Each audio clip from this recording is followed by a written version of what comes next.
Hi, and welcome to the X22 Report Spotlight. My name is Dave, and we have a returning guest, James Wesley Rawles. He is a survivalist author. He authored several best-selling nonfiction and fiction survivalist books. Some include Patriots, Surviving the Coming Collapse, Liberators, a novel of the coming global collapse, tools for survival, what you need to survive when you're on your own. And on December 1st, he has a new book coming out called Land of Promise. His expertise is primarily in retreat, security, food storage, firearms, communications, first aid, and off-grid power system. James is a former U.S. Army intelligence officer and is the owner and creator of survivalblog.com. James, welcome to the Spotlight. Thanks for having me on. Hey, thanks for coming back on with us. And I wanted to start out what has been happening across the ocean here in the Middle East and in China. Now, we see the United States, they just sailed their warships out in the Pacific around the Spratly Islands. And we see things are really heating up in the Middle East. And we see Russia now is in Syria fighting the Islamic State. And I just wanted to kind of bring this together and try to understand what is happening at this point and why is all this happening right now? Well, I think the thing to keep in mind is that what's going on in East Asia and what's going on in Southwest Asia is really evidence of a titanic power struggle that's going on. It's a struggle between nation states. It's a struggle between currencies. We have the U.S. dollar has been the world's reserve currency since the end of World War II, and they desperately want to retain that status as the world's reserve currency. But we have a government that has a debt level around 110% of GDP, and it's just a matter of time before the U.S. dollar falls into disfavor and is supplanted by a different world reserve currency. I'm not sure what it will be. It's possible it could be the Chinese yuan, or it could be the euro, could be any number of different currencies, or it could be a completely new currency. But definitely the handwriting is on the wall. And if you look at American foreign policy since the 1950s, a lot of it has revolved around the ready supply of cheap oil to keep the big machine moving. And if you look at our foreign policy in the Middle East for the last 20 years, you can see that there's been a really strong emphasis on propping up governments that are pro-Western and that want to trade in oil in U.S. dollars, and demonizing any country that dares to start trading in oil with anything other than dollars. And that's one of the reasons that Iran has really been in disfavor with the United States. Currently, the situation in Syria is very dire. There are so many different actors in play there that it's really a gamble to see how it's all going to turn out. There are so many nation states and so many surrogate armies involved in Syria. It's really hard to keep track. You've got the former Soviets, the Russians have come in with the goal of both supporting the Syrian government and with trying to suppress ISIS. But they've been expending just as much money, manpower, material, and effort and air hours with air sorties going against Kurdish separatists as they have going against ISIS. So we run the risk with the involvement of both Russian special forces, the Spetsnaz, and American special forces in country, and both Russian aircraft and American fighter and bomber aircraft in country. We really run the risk of going, as Slim Pickens put it, toe-to-toe in nuclear combat with the Ruskies. So we're really at risk of a conflagration in Syria. It could very well go nuclear, and it could very well turn into World War III. We see this occurring right now. Now, let me just clarify something here. Russia and China, for that matter, they are not like Yemen, Iraq, where the U.S. can go into those countries and pretty much overrun the government there and do whatever they need to do in those countries, replace the government, whatever they're doing. Russia and China, on the other hand, they're basically advanced actors. They have weapons equal to or greater than the United States. Right. And as we move forward here, before we even get to a nuclear war, how do you see this playing out with Russia and China if both of them get involved in this? Do you see the United States having the upper hand, or do you see the United States not doing so well against these countries? Well, with Russia, we have the disadvantage of having much longer chains of supply. The Russians have almost internal lines of supply into that theater. So they have that inherent advantage. They also seem to have much greater resolve than the U.S. government. Our current administration, or the Obama regime, as I refer to it, has no backbone whatsoever.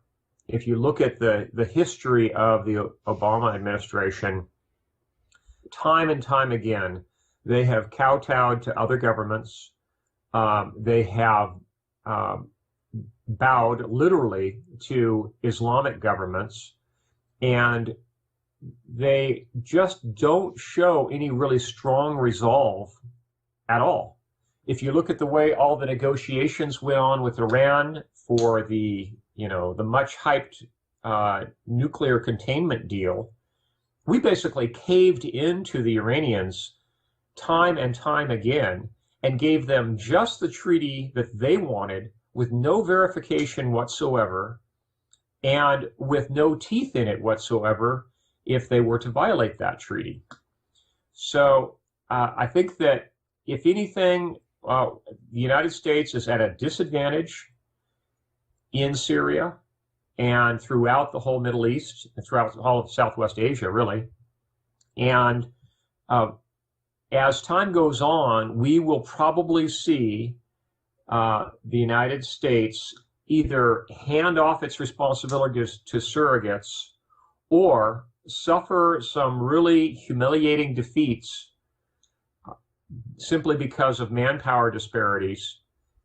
And, we may very well see American aviators paraded through the streets.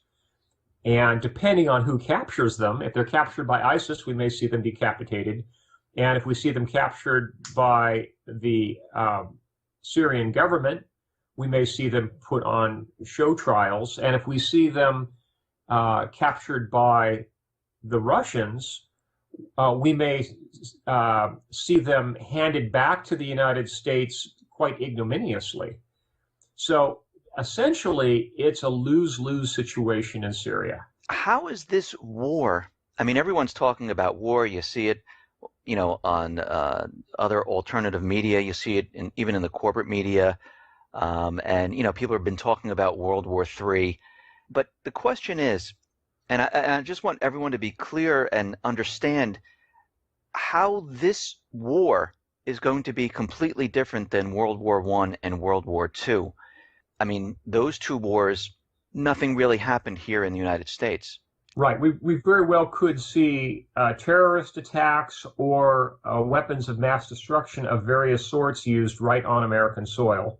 And unlike World War II, which lasted, well, if you include the Spanish Civil War, which really was the precursor to World War II, which lasted over 10 years, we could see World War III last less than a year, maybe only 8 or 10 months before it reached a conclusion where the disparity of force became so obvious, where the amount of territory controlled became so great, and where the attrition of American military aircraft was so great, and the expenditure of cruise missiles was so great that we would be forced to reach terms with the Russians within 8 or 10 months. Do you think before we're reaching terms, do you think we would see forces on U.S. soil from No. Russia or China? No, but I think we could very well see weapons of mass destruction used against the American citizenry. The United States is a particularly difficult landmass to invade, partly because we have one of the most heavily armed citizenries on the planet. I think only Yemen has more firearms per capita than the United States, and even those guns aren't counted. So it would be a fool's errand to try to physically invade the United States. But as recent history has shown, it's very easy to terrorize the American people. And all it would take is one biological weapon, one chemical weapon, one even subcritical mass nuclear weapon, just a dirty bomb, to throw America into an absolute panic. Do you think during this course, as it plays out, Russia would fire one of its ballistic missiles just to show that they can reach the United States and get through, the missile shield and hit a target here in the United States to send a message that, we can do this? That's actually problematic because our missile defense system really cannot distinguish between a intercontinental ballistic missile that's carrying a nuclear warhead versus one that's carrying a conventional warhead. And the response that we've planned for and trained with so diligently has always been a nuclear response. In fact, back, I guess, 8 or 10 years ago now, there was considerable talk of turning some Trident nuclear missiles into conventional warhead missiles. But that idea was scrapped because the military planners realized that if those were used against any nuclear power, they might misinterpret a launch of one of those missiles from a submarine as a nuclear launch, and then go ahead and initiate a nuclear response. So I think that the Russians are basically in the same situation. They wouldn't use an intercontinental missile against the United States. And in fact, I think that in the war in Syria, their basic game plan is to use as much firepower as they can politically get away with, which means everything short of nuclear weapons, in theater. And then they would use surrogates for the sake of deniability for actual attacks on the United States. They would either equip terrorist groups or attribute their use of weapons to the use by terrorist groups if they were going to have any physical attacks on the United States or U.S. infrastructure. From your statement from the beginning when we started here, all of this is happening because basically the dollar is dying. We're heading towards a collapse of the private Western central bank system. Correct. And here in the United States, we see our government doing many different things, like spying on the American people, creating laws that kind of violates our rights. And it seems at this point that they're continually doing this. I mean, DHS, they're looking at basically setting up a color-coded domestic alert system for domestic terrorism. I mean, what is the purpose of all of this? I mean, why are they spying on American people? Why are they so concerned about the domestic population? I mean, we see increased security at government buildings. I mean, the White House has new spikes on the fence. Why are they so worried about the American people? Well, I think what it comes right down to is that the power elite wants to remain in power. They can't afford to have any sort of domestic uprising that would compromise their position. Because when you come right down to it, it's a very few people that are controlling a very big government. but that very big government is still, in total terms, uh, a number of government employees, or at least pistol packing employees, that's just a tiny number compared to the number of armed citizens in this country. So they're attempting to both simultaneously monitor and buffalo the American people. They want to have basically a total information awareness state where they can monitor anyone that they consider a malcontent and be ready to pounce on them. And they want to intimidate the American people and make them think that they are impotent in terms of having any sort of uprising against the U.S. government. We see the government continually pushing gun legislation, and John Kerry signed the UN Arms Treaty. Of course, the Senate has not passed it, but is this part of it where they would like to remove the weapons from the people? I'm sure that they would. That's probably their fondest dream, but it's also absolutely impossible for them to accomplish within the scale of the next 5 or even 10 generations. The reason being is that there's literally a firearm out there for every man, woman, and child in the country. And somewhere of upwards of 90% of those have no paper trail whatsoever because they've been passed on multi-generationally. Without any positive paper trail, that they don't have a prayer of being able to round up those guns. And if you look at the gun registration programs that have been attempted in places like California and more recently in New York State, the level of non-compliance for registration is somewhere on the order of 80%. And these are American citizens who are facing felony prosecution for failure to register their so-called assault weapons. 80% of them are not complying. So that tells me that it's just absolutely impossible to try to disarm the American people. And for purposes of illustration, I always like to bring up the example of the Troubles in Northern Ireland. The low-level guerrilla war that took place in Ireland, Northern Ireland, for more than 40 years was carried out with less than 200 military firearms. 200 guns were what was keeping the British bogged down in Northern Ireland to the tune of about a quarter of their military force for decades, simply because they couldn't round up 200 guns. America is a nation of 300 million guns, and even if only 2 or 3% of the American citizenry developed a backbone and decided to take up arms against the U.S. government, the pool of available weapons is so large that it would be absolutely impossible to disarm the American people. Not to mention that 3D printer technology is coming along to the point where basically anyone can create a gun, an untraceable gun at home. Yeah, albeit, it's probably going to be a single-shot weapon, most likely. But in the right hands, a single-shot weapon works just fine. But they're continually trying. I mean, they continually... Oh, yeah, sure. They want it to happen. Yeah. Like I say, it's their fondest dream.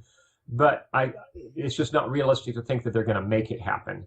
In the short term, they could pass legislation making it illegal to own a magazine-fed or detachable magazine semi-automatic firearm, and they could put a very stiff penalty on it.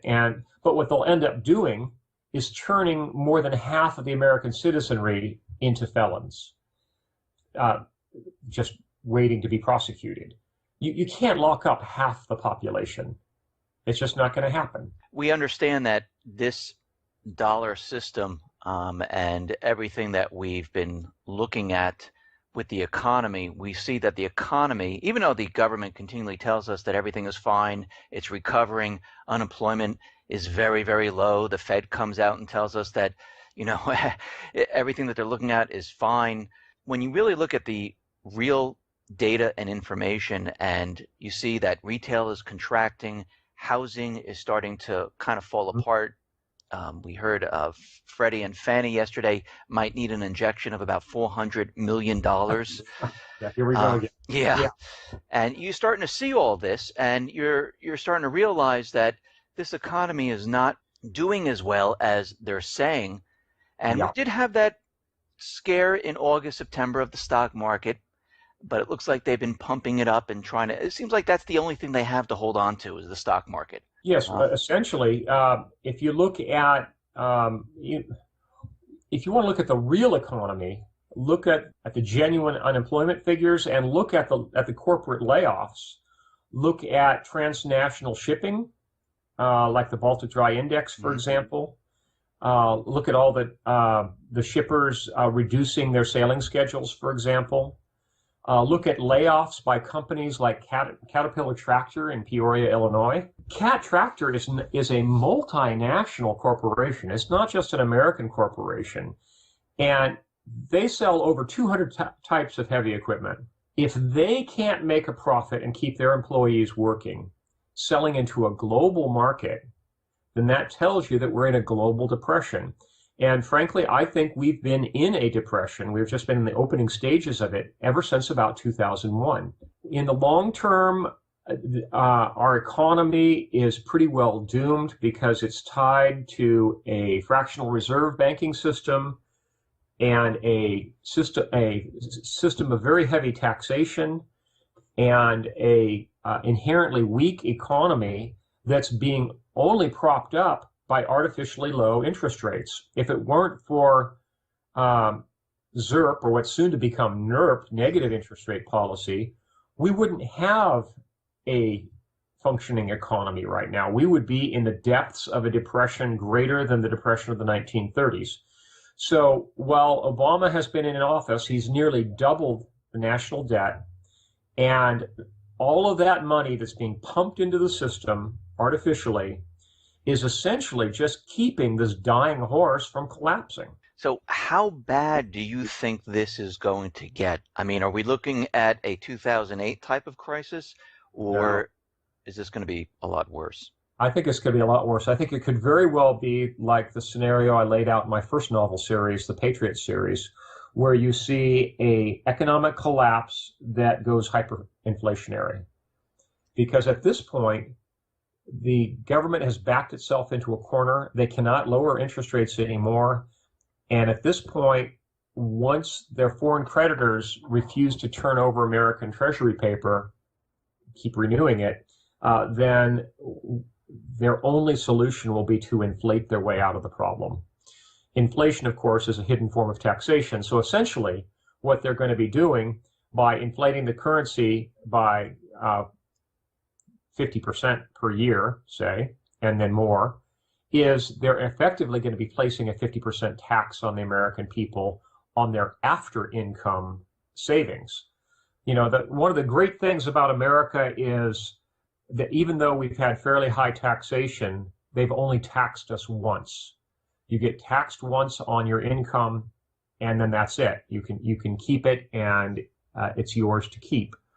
But through inflation, if they institute high inflation through massive overspending, then effectively you're getting taxed twice. You're getting taxed a second time in the form of a hidden tax, which is the inflation of the currency, which means the buying power of your currency will be cut by half, and then by half again, and then by half again.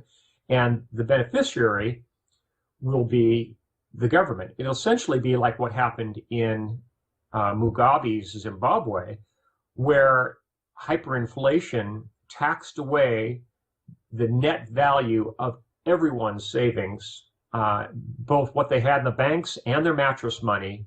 It was essentially taxed away to zero. By the time all was said and done, the largest bill they printed was a $100 trillion bill, And those were only in circulation for a couple of months before even they became worthless. So we could very well see a comparable situation in the United States where the government attempts to tax its way out of the problem through a hidden form of taxation, hyperinflation. Overstock Chairman Jonathan Johnson, he came out and he says that his company is preparing. I mean, they have something like $10 million worth of gold coins. They're putting away food and supplies. Right. And this is huge because this is telling the world right now, especially everyone in this country, that something is wrong here.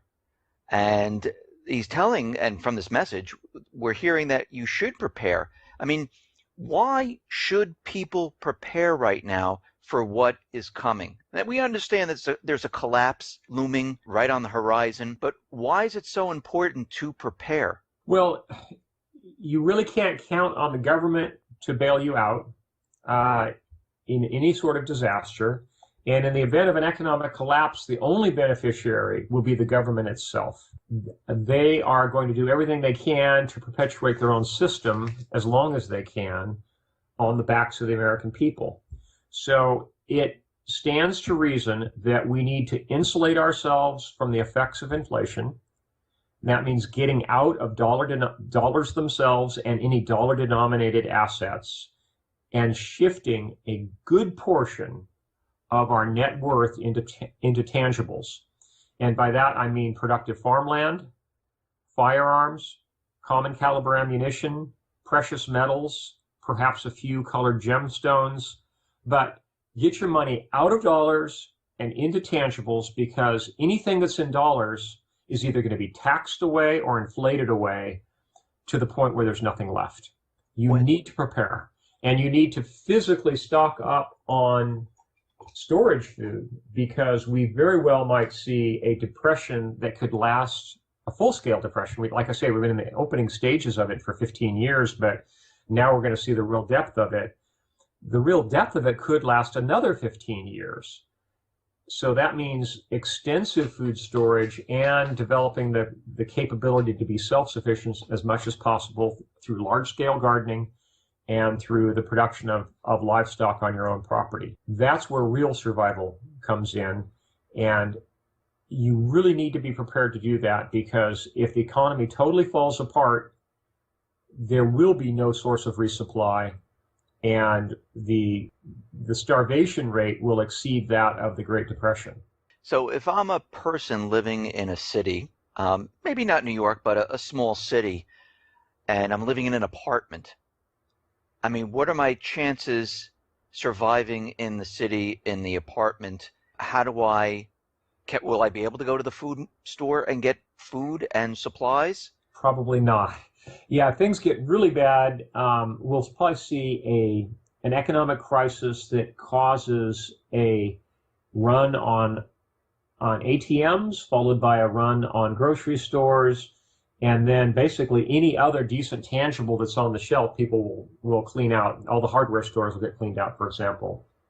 For your average apartment dweller, there's not a lot you can do except pray hard and stock up to the extent that you can fit in your apartment in the storage food. And hopefully you're in an area where you have an open source of water that you can transport easily, because if there's a full-scale collapse, we really could see a power grid collapse, and with that, all of the civic water supplies would fail as well.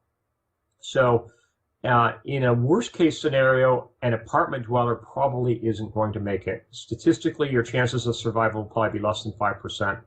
And your only real hope would be if you had country cousins and you can bug out of the big city as quickly as possible to a well-prepared rural retreat that's already stocked, because you may only have one trip out of Dodge. You may just have one trip. You won't have a chance to go back and get anything else. So the vast majority of your food storage, your gardening tools, your gardening seed, weapons, ammunition, communications equipment, all that needs to be pre-positioned at that rural retreat. When we hear about the collapse, and we just mentioned the city, there's going to be, no resupplies of the food inside the city. And a lot of people talk about, people rioting, people getting, of course, very upset that there's no food. Do you see a mass migration at that point of people trying to leave the cities? I mean, there's Yes. thousands upon thousands of people, and of course, the East Coast, the West Coast. I mean, there's a lot of people. Right. Do you Well, I see? think what we're seeing right now in Eastern Europe with the flow of Islamic so-called refugees, it's actually an invasion of Western Europe, is just kind of a foretaste of what we would see in the event of an economic collapse in this country. We'll see a huge number of people who are forced out of the big cities and who are going to disperse themselves into the suburbs and eventually into the countryside. And in fact, eventually all the way to wilderness areas. Some of them will get that far. But it is very likely that what we'll see is what I refer to as the Golden Horde, which is going to be a mixed group of both refugees, legitimate refugees, and looters pouring out of the big city.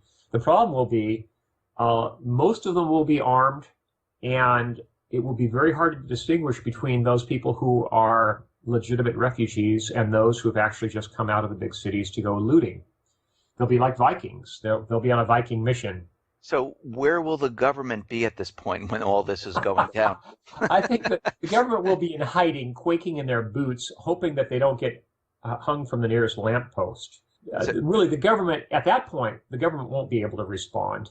The organizations like FEMA really are not prepared to cope with a disaster of that scale. Once the system starts to break down, even any attempt of the government to respond will be like spitting in the wind. It's just not going to have any real effect. Even if the government wanted to declare martial law, for example, there aren't enough if you take all federal troops and all of federal law enforcement together, they would only be able to institute martial law in 2 or 3 major cities. So who's going to institute martial law in the rest of the cities? It's just not going to happen. The numbers just don't add up. And I think that's one reason why you see the real mission of organizations like FEMA, its underlying mission that's not very well publicized is actually continuity of government. Their real mission is to try to preserve government functions in the midst of a massive collapse. And that's why the government has invested millions upon millions of dollars into deep underground shelters and communications infrastructure to go with it. Before this actually occurs where everything starts breaking down, at the beginning stages where things start to break down, what do you think the government's response will be? Let's say the market, like we saw back in 2000. Yeah, I think well, there's already circuit breaker procedures in effect for the stock market, but the government itself could institute a cessation of trading on the stock market and on all the commodities markets. The government would probably declare a banking emergency where all the ATMs would be shut down and all the doors of all banks would be closed. And it would be a matter of weeks or even months before people might be able to get back into their banks and be able to get to their safe deposit boxes. So let that be a reminder to your listeners. Do not store your precious metals in your safe deposit box. Do not. You need to keep them well hidden at home, because your access to those precious metals will probably be curtailed by a banking holiday. So a lot of people thought that, the economy was not going to make it through this fall. I mean, we saw what happened in August with the stock market, September, and a lot of people were saying, most likely in October, maybe November. What is your time frame when you think things really are going to start falling apart? It's really difficult to predict, and I never underestimate the ability of the U.S. government, which is essentially a banker's government, to kick the can down the road just a mile or two further. They may try to keep propping up the economy through ZERP and NERP beyond the next presidential election, November of 2016. because they may want to see God forbid, a Hitler administration. They may want to see that get beyond that election cycle before they allow things to fall apart. And there are a lot of secret transnational agreements between nation states and between bankers. When they announced that quantitative easing was ending in the United States, I just laughed. There's no way they can stop quantitative easing. What they've done is they've replaced it with a hidden form of quantitative easing by means of international transfers of credit swaps, for example, and some really large derivatives manipulations. They still have just as much quantitative easing going on right now, even though officially QE2 is ended. There is no way that they can keep the economy rolling along without the creation of massive quantities of make-believe dollars. And I think they will continue to do that as long as possible, because let's face it, the politicians that we have in office are not statesmen who are thinking about the next generation. They are truly politicians who are only concerned with the next election. For my last question, I wanted to ask you this. I mean, Obama is continually out there and he's giving speeches, and he mentioned this many, many times where people were asking him about a third term. We hear a lot about that, and he says it's completely unconstitutional. But yes, it's very odd to me that they keep bringing that up. I mean, we know that he can't run for a third term, but is there a way for him to stay as president? Well, yeah, I guess he could stay as president pro tempore or whatever if they have to suspend the election.